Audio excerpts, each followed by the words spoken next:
But Thomas's question relates to, we just sung to Shiva.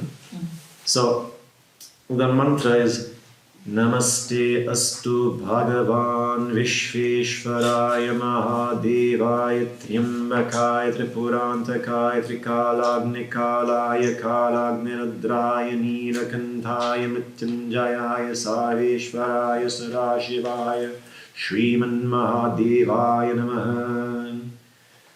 So these are all names of Shiva or Rudra. And so it begins Namaste. So maybe you know this word Namaste. What does it mean? I see it. So Namaha is to offer oneself. Astu means let it be. Te, to you. So may that be. May I offer myself to you. Bhagavan, you who are everything. Namaste Astu Bhagavan. So to you who are everything. Vishveshwaraya, who are Ishvara, the Lord of Vishwa, everything in every direction, all around, to the ends of the universe. You are the source. Vishveshwaraya Mahadevaya. So Deva is that, like the word divine is rooted here. That which gives illumination, that which allows perception. So you who are the great source of all illumination. Mahadevaya.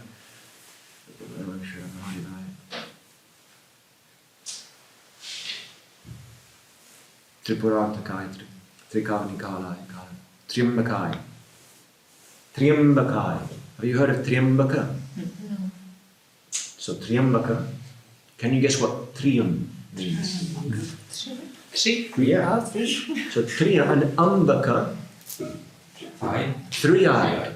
So Shiva is the one who he's referred to here as the three-eyed one. And there are many stories of Shiva's opening his third eye. But what does the three-eyed one mean? So when we're a human being and we have two eyes, what do we see? We see duality.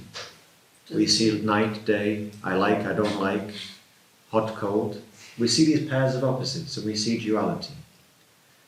The idea is the one who has Triambaka is the one who can see beyond all of that. The one who can see the underlying unity, the underlying oneness. So Triambaka means the one who's come to that balance, that integration.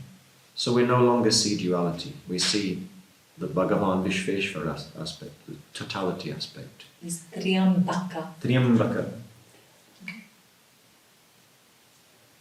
And then we have Tripurantakaya. So Tripura is this is another big story. We won't go into it all, don't worry.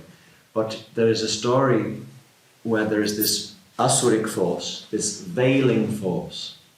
It's like a tyrant. And this tyrannical, also like a kind of king. And he did a big ceremony, a big austerity, and he was getting a lot of heat. Heat that threatened to consume and create imbalance in all of existence. So Brahma, the creator god, says, hey, what do you want? We need to use up this tapas. And the Asuric forces, there's actually a pair of them, the brothers, they say, we want to be immortal. Brahma, the creator god, what does he say? Sorry, no can do.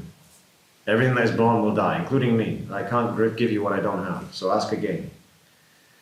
Let it be like this. May we only be killed. And they tell you this like there's a particular astrological or astronomical orientation. And they live in these three cities, these three planets that are whirling around the cosmos. And only when they're all lined up at a certain moment and then a single bowman fires an arrow that goes through these moving parts of all these cogs, then they will be killed. And Brahma says, Tathastu, so be it. And who is the bowman? Is Shiva. So the idea is Shiva, the light of consciousness, just like Triambaka. When you bring yourself into that clarity and that integration, then all of those asura means veiling, it's getting in the way of the light, it's distorting the perception. So when we line everything up, all those distortions are removed. So it's a beautiful story, but basic is it's the one that removes the impurities, the one that removes the distortions. Then he's got Trikalagnikalaya, Kalagnirudraya, the one who is the Lord of time, the one that devours everything and the one that's beyond the devouring.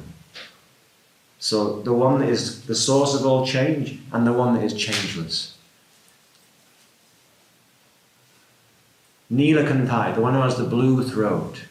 So this is another story. So there's like 100 stories in this mantra. So one story, very famous story, is sometimes referred to as the churning of the ocean of milk. Have you heard of this?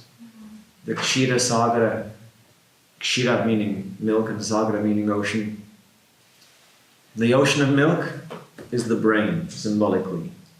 And the churning, you get the devas and the asuras, the forces of illumination they're like pleasant things, and the forces that are also illumined, but their luminosity is more distorted, and they want things to be their own way, and so they're always at odds. And this is the light and the dark, you might say, or the positive and the negative, or the yin and the yang. It's just pairs of opposites, and normally they don't get along so well. But they are told, if you get together to churn the milky ocean, then you will discover the amrita, the nectar of immortality. And they're like, oh, we're up for this then.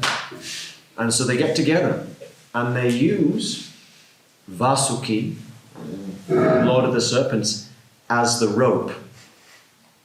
And then they're churning. And as they churn the ocean, what comes up?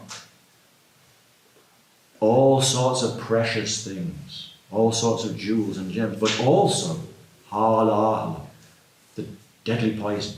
And it comes up, and so they've got all these beautiful things that are coming up, and this poison is coming up as well. And everybody's like, and then they run to Vishnu, says, Shiva's your man, go to him. And they go to Shiva and say, can you help us? And Shiva says, yeah, sure. And he drinks the poison, because Shiva's happy with intoxicants, he's no problem. Because, so in some tantric villages, you get these people who, like one tantric person I met, you would literally, in his skull, he has a human skull, and in his puja every night, he drinks the whole skull full of whiskey or, some spirit like this. Every day. But the idea is you take them the poison, and then, like, I know another friend in India, and he took snake poison voluntarily because he wanted to test himself. So it's a test of awareness. But then Shiva, he's the great yogi, so any poison, no problem. It doesn't affect him. One way Shiva is also represented, he has the cobra, the king cobra around his neck. Cobra, very beautiful, yeah? But also deadly poisonous. But Shiva, it's just around his neck. It's like his adornment. And it symbolizes nature. The king cobra's skin is so beautiful. The iridescent scales, they reflect all the colours of life. And you see a cobra. If I saw one once, I was in Thailand, it came up to the window, we were doing puja, and it came up to the window, this massive cobra. Whoa, so beautiful. Behind glass. So beautiful. but also, very dangerous. But for Shiva, no danger, because he's so conscious, so he's the awareness. So all this poison's there, and Shiva takes it in, and he holds it in his throat. It doesn't affect his balance. So he has the throat gets blue. So the one who can move freely through the world without being poisoned by it, without being intoxicated by it. He can enjoy it without being bound. The freedom of consciousness. Mrityunjaya, the one who has conquered death, because he's beyond coming and going, the one who is the underlying soul. Sadashiva, the one who's always auspicious. There's also this idea about Shiva, that Shiva is auspicious. So Shiva, yes, is the destroyer. He removes. But it's always for the sake of things evolving into... Sorry, what does it mean, auspicious? Check. You know the word? Auspicious means like for the good. It's like to help things work out well. Okay. Like... Příhodný, jako by znamení, že to je vždycky. Že to auspicious taky to. Příhodný podle mě jako. Sarveshvaraya, who is the Lord of everything.